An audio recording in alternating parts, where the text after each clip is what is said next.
HitFirstBoxing.com. We in the house with the one and only Paulie Malignaggi. First things first, man. Last time you was in Florida, man. So, you from Florida over here. How was that trip? Yeah, that's why I got here late, man. I got here early morning and, I ran home, got changed real quick and came straight here, man. It was still a little bit late, man.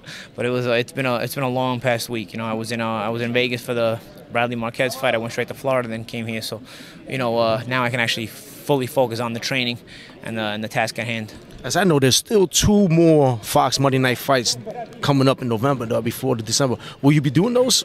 Probably not. I probably will not be working in November. I got to give myself at least that month to really fully focus on the fight.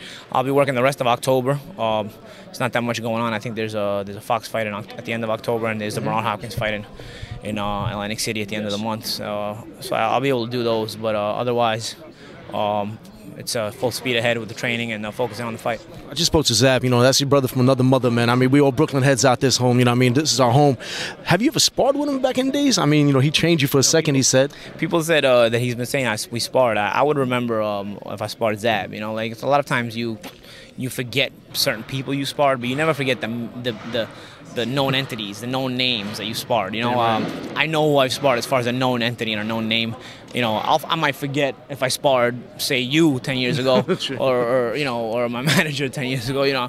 I may forget if I sparred them, people, normal people. But if I sparred a known entity, a known fighter, I'll remember it. You always remember those kind of sparring sessions, and so we didn't spar because I would remember it. Big question: training camp, Brooklyn or Cali? I'm gonna decide in the next week or two. For now I'm in New York, but we'll see. I may go to Cali next month. I mean, it's real talk, man. Like you said, man, a lot of these reporters nowadays, they can't, go down, they got to have those bifocals, man, or they're blind. They don't know what the hell they're talking about. But there was a situation where you were saying that, Broner's Al Heyman, man, and there was a situation now, it looks like you're down with Al Heyman right now. How's that whole thing come about? Well, they gave me a call and, tweaked my interest a little bit. And basically they said, we have a plan for you. We have a kind of a blueprint out and outline for you to work with you. And, if you like it, we'd actually like to work with you. I had practically both feet out the sport, as far as being a fighter. So I thought about it. I see that Al's fighters get paid more money. I see that Al's fighters get hyped more, get more promotion.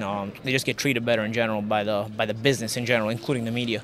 And I have opportunity at my age to still continue to fight if I want to. But if in 10 years I won't have that option. So I said, you know what?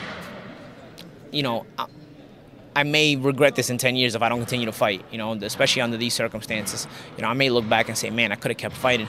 I have that burning desire, and I might be 42 years old instead of 32, and I won't have that option. So I don't want to look back and say, man, I should have done this and should have done that. I want to be able to maximize everything, and so that kind of factor into the decision making. There's one thing about Al's fighters: nobody regrets signing with them.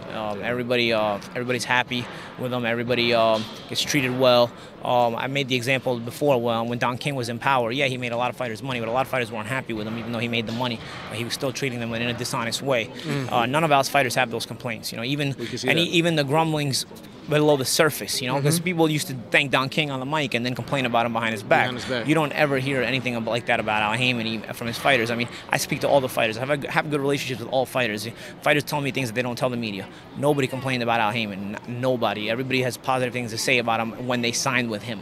So it's a situation where his fighters get treated good. It kind of leaves you wishing everybody could sign with a guy like that so that everybody could get the right treatment, because really what ends up happening is the guys who aren't with him get the short end of the stick and don't get the treatment they deserve. So it's a shame that not everybody can be with them, but if you have the opportunity, it's worth it. Well, thank God that Al did do that, and he taught you into it, because look at this opportunity. I mean, this is something where in our home in Brooklyn, they built a beautiful venue like this. This is a place where you win this fight, next fight, you keep on building here, and this will be your venue right here. Yeah, it's this will be my 3rd fight in a row here.